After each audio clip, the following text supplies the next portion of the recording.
ഭയപ്പെടാനൊന്നുമില്ല.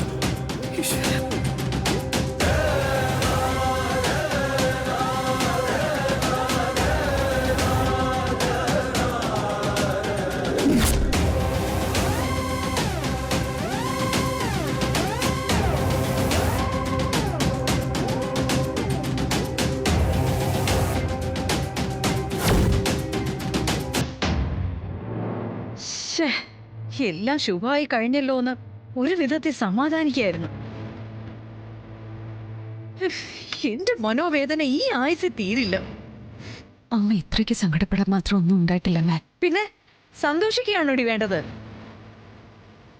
പിന്നെ ഇനി എന്നാടി സത്യാമ്മ സ്വന്തം മരുമകളായി സ്വീകരിക്കുന്നത്?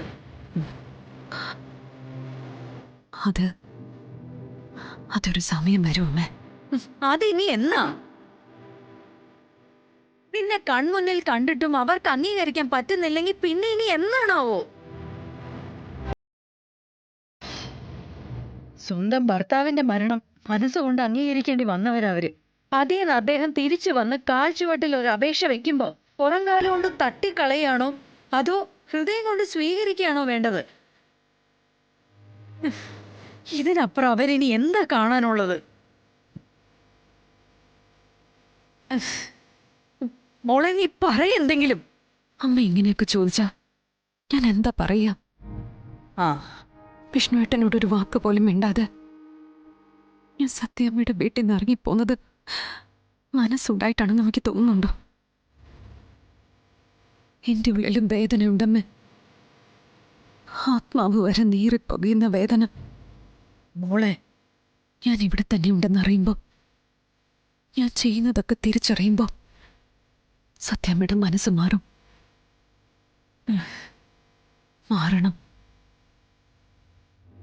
കാരണം അത്രയ്ക്ക് ആത്മാർത്ഥവും നിഷ്കളങ്കവും ഞാനും വിഷ്ണുവേട്ടനും തമ്മിലുള്ള പ്രണയം.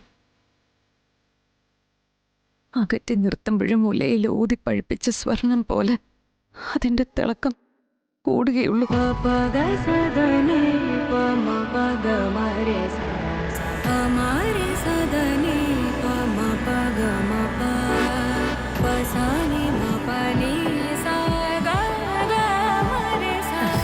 മോളെ,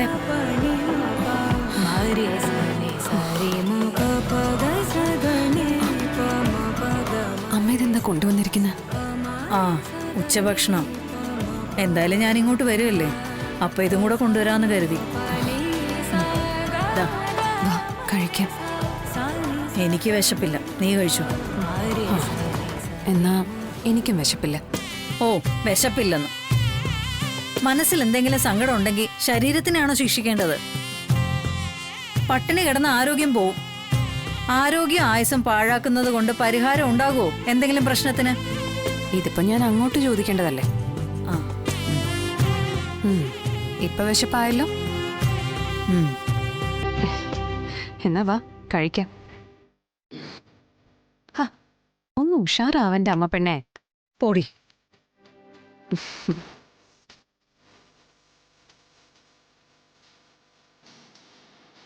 നോക്കട്ടെ, കളക്ടർക്ക് കഴിക്കാൻ കൊള്ളാവുന്നതാണോ ശാരദാമ്മ ഉണ്ടാക്കിക്കൊണ്ട് വന്നിരിക്കുന്നതെന്ന്.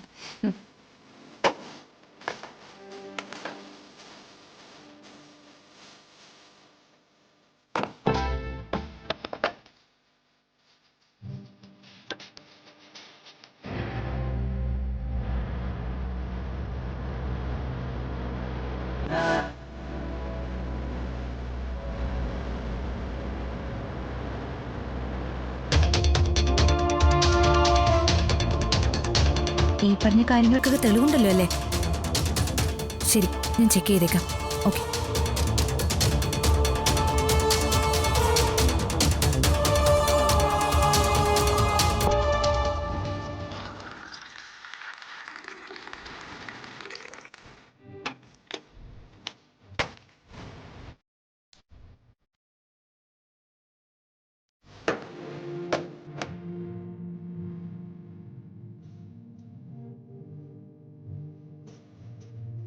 അനു, ഇവിടെ കുടുംബശ്രീയുടെ വകയൊരു ലഞ്ച് കഴിഞ്ഞു.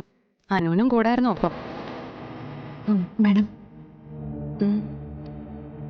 ഒരു വൈറ്റൽ ഇൻഫർമേഷൻ ഉണ്ട്. പറഞ്ഞോളൂ.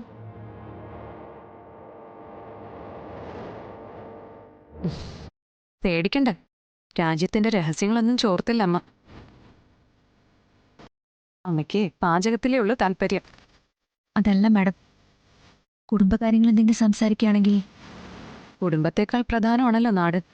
പറഞ്ഞോളൂ. ചൈന കോളനിയിലെ ഭൂമി തിരിമറിയെപ്പറ്റി അന്വേഷിക്കാൻ മാഡം എന്നെ ചുമതലപ്പെടുത്തിയിരുന്നില്ലേ? അതനുസരിച്ച് നമ്മുടെ ഇന്റലിജൻസ് വിങ് നടത്തിയ അന്വേഷണത്തിൽ ചില കണ്ടെത്തലുകൾ നടത്തിയിട്ടുണ്ട്. തിരിമറിക്ക് പിന്നെ മേയറാണ് മാഡം. മേയർ സുസ്മിത.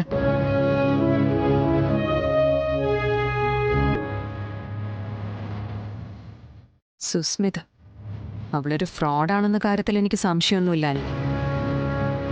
പക്ഷേ മേയറെ പോലൊരു ഉത്തരവാദിത്തപ്പെട്ട സ്ഥാനത്തിരുന്ന് ഇങ്ങനെ എനിക്ക് ചെയ്യാൻ ധൈര്യം ഉണ്ടാവും? സോളിഡ് പ്രൂഫുണ്ട് മാഡം. മാഡം വീലൊന്ന് ചെക്ക് ചെയ്യ്.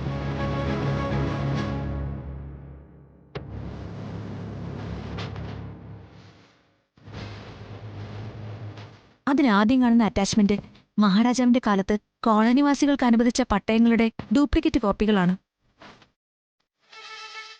അതിന് താഴെയുള്ളത് ഇത് സംബന്ധിച്ച നഗരസഭാ രേഖകളാണ്.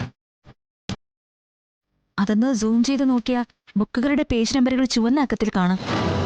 ഇതൊന്നും ഡിജിറ്റലായി സൂക്ഷിച്ചിട്ടുള്ളതല്ല. ആ ബുക്കുകളിൽ നിന്ന് പേജുകൾ കീറി മാറ്റി അതേ നമ്പറുള്ള പുതിയ പേജുകൾ ഒട്ടിച്ചു ചേർത്തിരിക്കുക.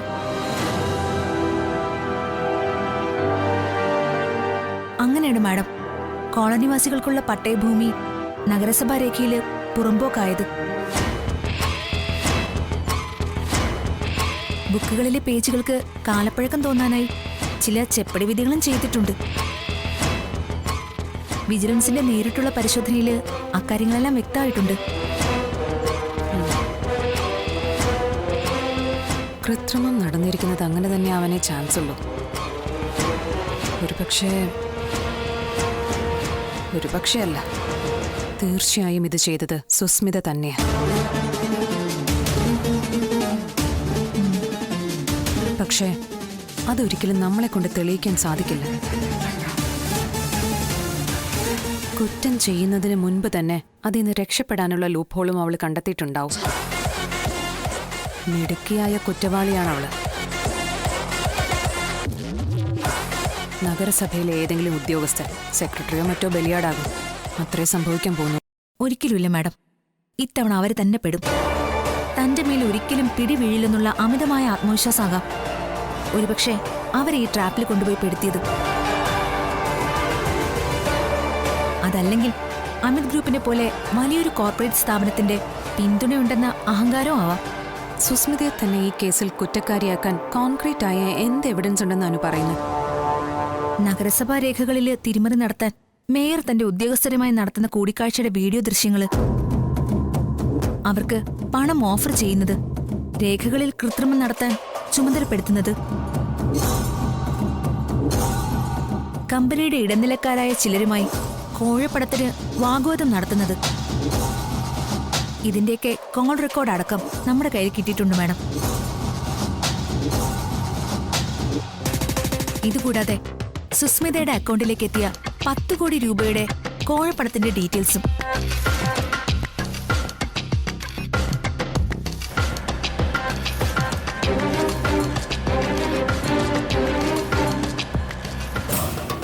അവരെ പെടുത്താൻ ഇതിൽ കൂടുതൽ എന്ത് വേണം മാഡം?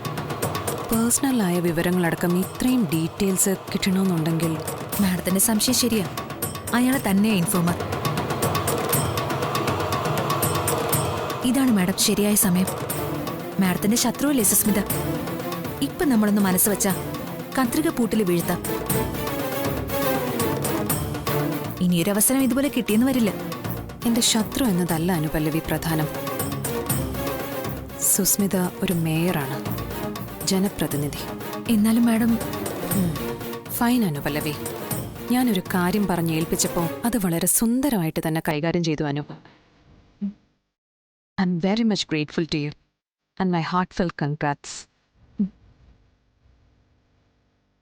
But ഒരു മേയർ എന്ന നിലയിൽ അവൾക്കെതിരെ എന്തെങ്കിലും നടപടി എടുക്കണമെങ്കിൽ കൂടുതൽ വിശദമായൊരു അന്വേഷണം വേണ്ടിവരും. മറ്റുള്ളവരെ കൂടി ബോധ്യപ്പെടുത്തിക്കൊണ്ടാവണം അന്വേഷണവും നടപടിയെടുക്കലും എല്ലാം. Madam, it's over Anu. ഇനി ഇതിനെപ്പറ്റി ഒരു സംസാരം വേണ്ട. ഇപ്പോൾ എനിക്ക് കിട്ടിയ തെളിവുകൾ ഞാൻ പുതിയ അന്വേഷണ സംഘത്തിന് കൈമാറും. അനുപല്ലവി, മോള് കുറച്ച് സമയം ഒന്ന് പുറത്തു നിൽപ്പോ. ഞാൻ നോക്കട്ടെ രാജ്യകാര്യങ്ങളിലൊന്ന് ഇടപെടാൻ പറ്റുമോന്ന്.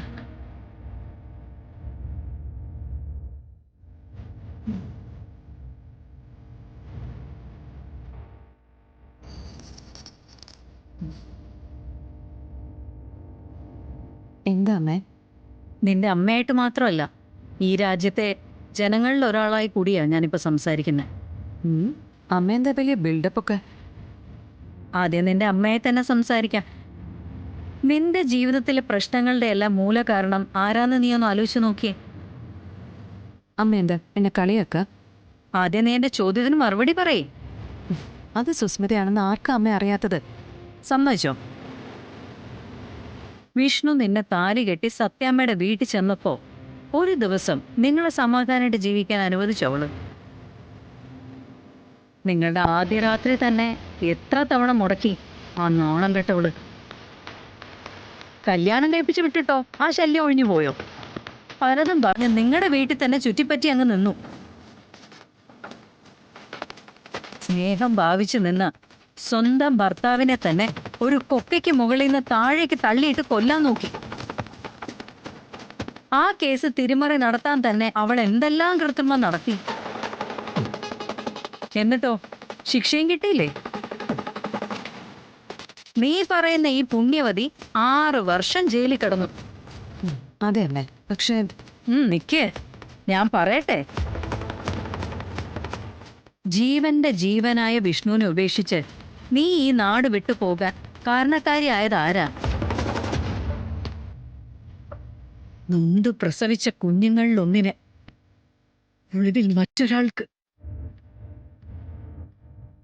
അത് നിന്റെ അനിയത്തി ആയാലും ആരായാലും കൈമാറാൻ കാരണക്കാരിയായത് ആരാ? ഇതെല്ലാം കഴിഞ്ഞ് 6 വർഷത്തിന് ശേഷം കളക്ടറായി തിരിച്ചു വന്നു നീ. എന്നിട്ട് അവളെ കൊണ്ടുള്ള ശല്യം അവസാനിച്ചോ? വേറൊന്നും പറഞ്ഞ് പോകുന്ന വഴിയെല്ലാം തുരങ്കം വെച്ചോണ്ടിരിക്കുകയല്ലേ. ആ ഇനി അതും പോട്ടെ, അവക്ക് വേറെ കല്യാണവും കഴിഞ്ഞു. എന്നിട്ടും നിന്നെയും വിഷ്ണുവിനെ സമാധാനമായിട്ട് ജീവിക്കാൻ അനുവദിക്കുന്നുണ്ടോ അവള്? എടി, ഈ മധുശ്രീ വലിയൊരു ഫ്രോഡാണെന്ന് നിന്റെ കുഞ്ഞിന് വരെ അറിയാം. അവളെപ്പോലെ കൂത്താടി നടക്കുന്ന ഒരു പെണ്ണിനെ കൊണ്ട് കല്യാണം കഴിപ്പിച്ച് വിഷ്ണുവിന്റെ ജീവിതം കുട്ടിച്ചോറാക്കാൻ നോക്കുന്നത് ആരാ? ഈ സുസ്മിത തന്നെയല്ലേ? അവള് കാരണമല്ലേ ഇപ്പം രാഘവേട്ടന് ആത്മഹത്യക്ക് വരെ ശ്രമിക്കേണ്ടി വന്നത്? സ്വന്തം ഭർത്താവ് നിനക്കും വിഷ്ണുവിനും വേണ്ടി മരിക്കാൻ പോലും തയ്യാറായിട്ടും സത്യമ്മ നിന്നോട് ക്ഷമിക്കാൻ തയ്യാറാത്തതിന്റെ കാരണക്കാരി ആരാ? നിനക്കും വിഷ്ണുവിനും ഇനിയും ഒന്നിച്ച് ജീവിക്കാൻ കഴിയാത്തതും നമ്മളെല്ലാരും ഈ മനോവേദന തിന്നുന്നതും സുസ്മിത ഒറ്റ ഒരാൾ കാരണാ. അമ്മ പറയുന്നതെല്ലാം ശരി തന്നെയാ. പക്ഷെ എന്റെ വ്യക്തിപരമായ പ്രശ്നങ്ങളും ഞാൻ എടുക്കുന്ന നടപടികളുമായി ഒരു ബന്ധവുമില്ല അമ്മ. ഉണ്ടാകാൻ പാടില്ല. വ്യക്തിപരമായ പിണക്കങ്ങളോ വൈരാഗ്യങ്ങളോ തീർക്കാനല്ല സർക്കാർ എനിക്ക് കസേര തന്നിരിക്കുന്നത്. അങ്ങനെ എന്തെങ്കിലും ഉണ്ടായാൽ അത് ഞാൻ ഈ ജോലിയോട് ചെയ്യുന്ന നീതികേടാവും.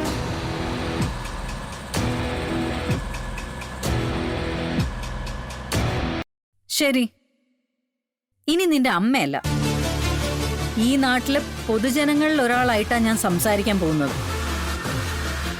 നിന്റെ ഭാഷയെ പറഞ്ഞ നിനക്ക് ശമ്പളം തരാൻ വേണ്ടി നികുതി പണം അടയ്ക്കുന്നവരിൽ ഒരാൾ. രാജഭരണകാലം മുതലേ പട്ടയമുള്ള ഭൂമി കുറെ പാവങ്ങളുടെ കയ്യിലിരിക്കുന്നത് കവർന്നെടുക്കുന്നത് തെറ്റല്ലേ മോളെ? കവർന്നെടുക്കുന്നവർ കോടികളുടെ കോഴപ്പണം പറ്റി സുഖമായി കഴിയുമ്പോൾ ആ പാവം സ്ത്രീകളും കുഞ്ഞുങ്ങളും ഒക്കെ തെരുവിലിറങ്ങണ്ടേ? അനാഥമാവുകയല്ലേ അവരുടെ ജീവിതം. നിന്നെപ്പോലുള്ള അധികാരികളും പോലീസുകാരും ഒക്കെ സംരക്ഷിക്കുമെന്ന് വിശ്വസിച്ച് ജീവിക്കുന്ന ആ പാവങ്ങളോട് ചെയ്യുന്ന അനീതിയല്ലേ അഴിമതിക്ക് നേരെയുള്ള ഈ കണ്ണടയ്ക്കല്? അമ്മ, അവർക്കാർക്കും തെരുവിലിറങ്ങേണ്ടി വന്നിട്ടില്ല. ആ, അത് നീ ഇടപെട്ടത് കൊണ്ടല്ലേ. ഇല്ലായിരുന്നെങ്കിൽ എന്തായിരുന്നേനെ ആ പാവങ്ങളുടെ അവസ്ഥ?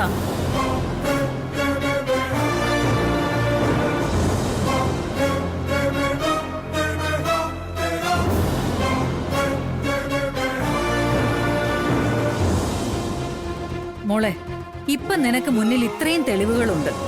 ആ പാവങ്ങളെ കുടിയൊഴിപ്പിക്കാനും വീടിടിച്ചു നിർത്താനും കൈമടക്ക് വാങ്ങുകയും കൂട്ടു നിൽക്കുകയും ചെയ്യുന്ന ഒരൊറ്റ ആളും രക്ഷപ്പെടാൻ പാടില്ല. ഇപ്പൊ നീ ഒരു നടപടി എടുത്താലേ നാളെ മറ്റുള്ളവർക്ക് ഇത്തരം അതിക്രമം ചെയ്യാതിരിക്കാൻ ഒരു പാഠമാകും. നീ ഇരിക്കുന്ന മണ്ണില് പാവങ്ങളുടെ കണ്ണീര് വീഴാൻ പാടില്ല മോളെ. അതിനു വേണ്ടിയല്ലേ നീ കഷ്ടപ്പെട്ട് പഠിച്ചതും വലിയ കളക്ടറായതും ഒക്കെ. പക്ഷേ അമ്മ, സുസ്മിത ഒരു മേയറാ. ഹാ, കൂടുതൽ അധികാരമുള്ളവര് തെറ്റ് ചെയ്യുമ്പോഴാ വലിയ ശിക്ഷ കൊടുക്കേണ്ടതെന്ന് നീ തന്നെയല്ലേ പറയാറ്. രാജാവ് തെറ്റ് ചെയ്താൽ രാജ്യം തന്നെ കുട്ടിച്ചോറാകും. അമ്മ, പക്ഷെ ഞാൻ എങ്ങനെയാ നേരിട്ട്? പിന്നെ എന്ത് അധികാരത്തിലാ നീ അവൾക്കെതിരെ അന്വേഷണം നടത്തിയത്? ജില്ലാ കളക്ടർ ജില്ലാ മജിസ്ട്രേറ്റ് കൂടി ആയതുകൊണ്ട് ആ അധികാരം ഉപയോഗിച്ച്. ശാലിനി, നീ പറഞ്ഞത് ശരിയാ. വ്യക്തിപരമായ താല്പര്യങ്ങൾക്ക് വേണ്ടി ഉപയോഗിക്കാനുള്ളതല്ല നിന്റെ കസേരയും അധികാരങ്ങളും. അതുപോലെ വ്യക്തിപരമായ താല്പര്യങ്ങൾ സംശയിക്കുമോന്ന് ഭയപ്പെട്ട് ഒരു ക്രിമിനലിനെയും വെറുതെ വിടാനും പാടില്ല. മറ്റുള്ളവർക്ക് ദ്രോഹം ചെയ്യുന്ന മൃഗങ്ങളെ കൂട്ടിലടക്കിയ തന്നെ വേണം മോളെ. അതിനുള്ള അധികാരമാ സർക്കാർ നിനക്ക് തന്നിരിക്കുന്നത്. ഞാനടക്കമുള്ളവരുടെ നികുതി പണം കൊണ്ട് നിനക്ക് ശമ്പളം തരുമ്പോ ഞങ്ങൾ പ്രതീക്ഷിക്കുന്നതും അത് തന്നെയാ. അപ്പൊ എനിക്ക് തെറ്റി. ശാരദാമ്മയ്ക്ക് പാചകത്തിൽ മാത്രമല്ല താല്പര്യം. അത്യാവശ്യം നിയമജ്ഞാനവും പൗരബോധവും ഒക്കെയുള്ള വനിത തന്നെയാ കുടുംബശ്രീ ശാരദ. കളക്ടറുടെ അമ്മയായി പോയില്ലേടി മോൾ. അതെ അമ്മ.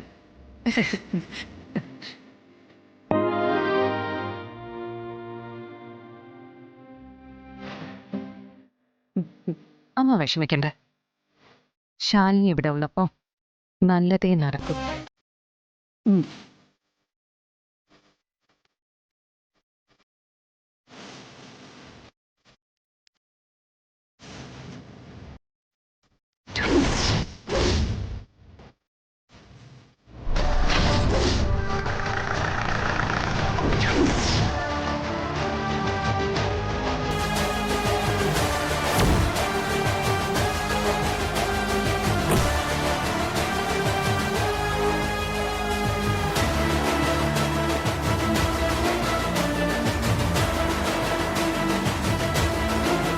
ശാലിനി ഇവിടെ തന്നെ ഉണ്ടെന്നും അയാൾ കളക്ടറാണെന്ന് എന്തായാലും വ്യക്തമായി. അയാൾ പറയാതെ പോയ കാര്യങ്ങൾ നേരിട്ട് തന്നെ ചോദിച്ച് മനസ്സിലാക്കണം.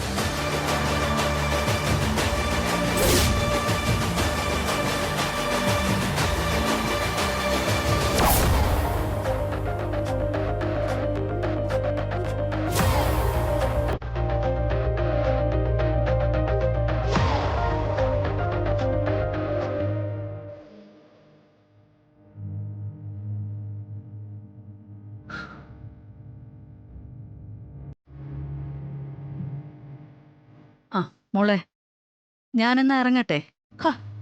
അമ്മ ഇതെങ്ങോട്ടാ? ഏ? സത്യ രാമേട്ടൻ ഇങ്ങോട്ട് കൊണ്ടുവരാന്നല്ലേ പറഞ്ഞത്? രണ്ടുപേർക്കും ഒരുമിച്ച് പോയാ പോരെ? സത്യയ്ക്കിന്ന് വലിയ സന്തോഷാവെന്ന് കരുതിയതാ. ഒരുപാട് നാളായി അവൾ അച്ഛനെ കാത്തിരിക്കില്ലേ. എന്തായാലും നീ വിഷ്ണുവിനെ കണ്ടിട്ട് ഒരു വാക്കുപോലും സംസാരിക്കാതിരുന്നത് കഷ്ടമായിപ്പോയി. സാഹചര്യം അതായിരുന്നില്ലമ്മേ.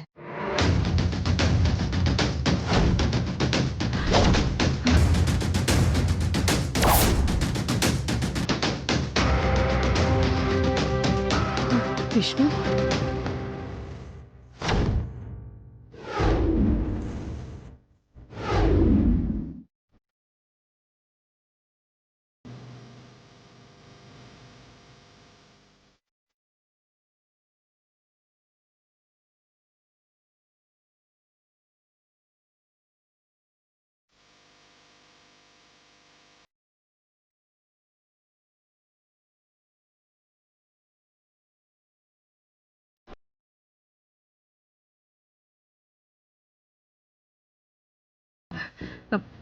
മോനെ മോനെന്താ അവിടെ തന്നെ നിന്ന് കളഞ്ഞത്? അകത്തേക്ക് വാ. ശാരദാമ്മയല്ലല്ലോ വിളിക്കണ്ടേ?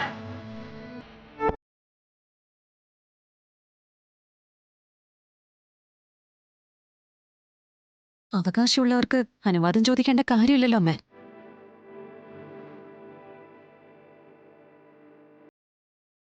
അവകാശമില്ലെന്നുള്ള തോന്നലുണ്ടായിരുന്നെങ്കിൽ 6 വർഷം കാത്തിരിക്കേണ്ട കാര്യം ഉണ്ടായിരുന്നില്ലല്ലോ ശാരദാമേ. 6 വർഷമായിട്ട് സമാധാനമായിട്ടൊന്നും ഉറങ്ങിയിട്ടില്ല, അറിയോ? മനസ്സ് നിറഞ്ഞൊന്നും ചിരിക്കാൻ പറ്റിയിട്ടില്ല. ഓരോ നിമിഷവും ഒരേ മുഖമായിരുന്നു മനസ്സില്. വേറെ ആരുമല്ല, ഞാൻ താലി കെട്ടിയ എന്റെ ഭാര്യ.